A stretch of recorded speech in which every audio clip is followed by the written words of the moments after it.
আজকে আমরা দেখবো তৃতীয় পর্যায়ক্রমিক মূল্যায়ন 2025-এর জন্য আরো একটি প্রশ্ন, ইংরেজি প্রশ্ন, তৃতীয় শ্রেণী, যেখানে ফুল মার্কস বলেছে 50, সময় রয়েছে 1 ঘন্টা 30 মিনিট। দেখো, যেখানে নাম, name of the school, roll number, district, এগুলা কিন্তু নিজেরাই ফিল আপ করবে। আমরা একটু চলে যাব, যেখানে প্রশ্ন বলেছে টিক দ্য রাইট অ্যান্সার, সঠিক উত্তরের টিক চিহ্ন দাও, যেখানে কিন্তু 6 নাম্বার রয়েছে যেই প্রশ্নপত্রগুলির জন্য, এবং রয়েছে right T for true and F for false statement যেখানে, এবং সেখানে কিন্তু 6 নাম্বার রয়েছে এই প্রশ্নগুলির জন্য।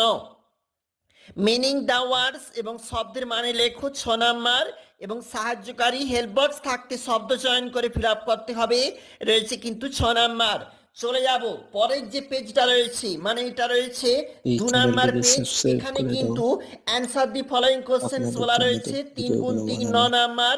কোশ্চেন অ্যাবোইংস থাকতে প্রশ্ন রয়েছে কিন্তু 6 নাম্বার এই প্রশ্নগুলি, এবং রয়েছে কিন্তু একটা ম্যাচ, একটা মিল, যেখানে কিন্তু 6 নাম্বার রয়েছে, এবং রয়েছে কিন্তু নিচে প্রশ্নপত্র যেখানে কিন্তু 5 নাম্বার।